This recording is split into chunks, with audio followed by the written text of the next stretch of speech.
Это был 2013 год. Рядом со школой открывался сквер и устанавливался памятник великому татарскому поэту Габдулле Тукаю.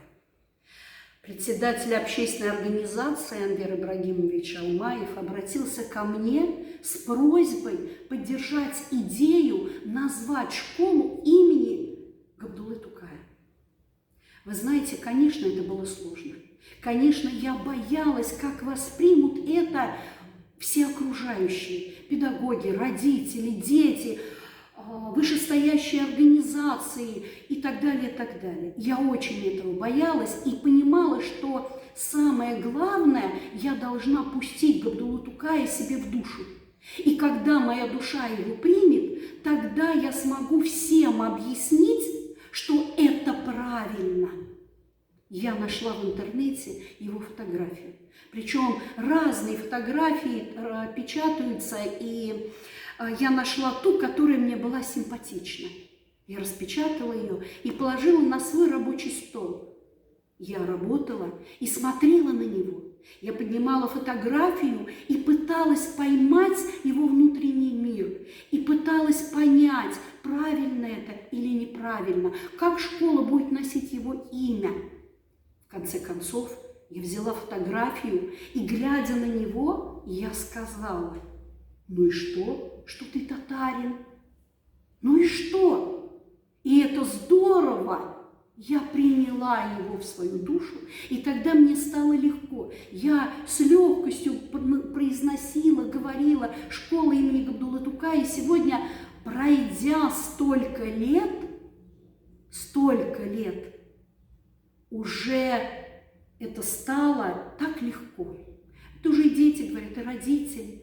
И теперь мы настолько себя комфортно ощущаем с этим именем, что мы горды этим. Практически сразу в первый же год, как только было присвоено имя Габдуллы Тукая школе, мы сразу начали работу по вновь изучению татарского языка. Главная позиция моя личная была не делить детей на русский, татарин, армянин и так далее, а просто изучать язык татарский как язык народов России. Это главный посыл, который шел от меня. Язык народов России.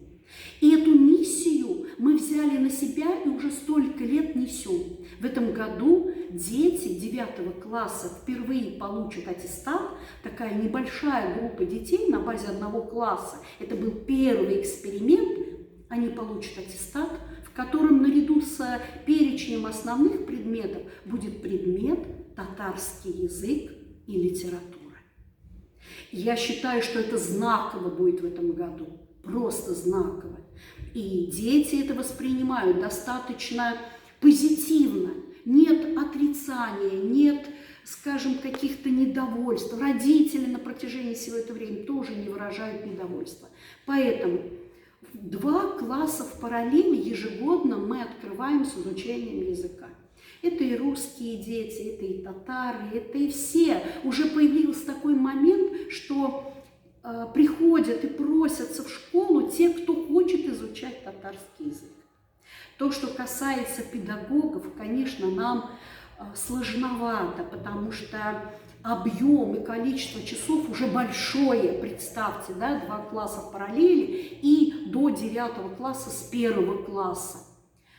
Поэтому, конечно, мы нуждаемся в квалифицированных педагогах, мы нуждаемся в педагогах, которые бы как-то дополнительно еще развивали в этой части детей. Но скажу вам так, педагог по танцам есть, по хореографии, педагог по пению, музыкальному сопровождению тоже есть, учителя, которые преподают татарский язык, есть. На следующий год, скажу вам, у нас есть педагог, которая сама по национальности татарка, она учитель истории, но у нее есть еще и татарский язык. Она возьмет на себя, наш педагог, она живет здесь рядом, в нашем микрорайоне, она возьмет на себя тоже работу по изучению, для нее родного языка, а для всех остальных языка народов России, татарского языка. Я считаю, я делаю правильное дело. Я считаю, оно нужно нам, потому что мы все такие разные, и в то же время мы должны понимать язык друг друга. Мы должны уметь слышать друг друга. О чем говорит твой друг, о чем говорит товарищ, чтобы радоваться этому, что мы разные, но мы все вместе.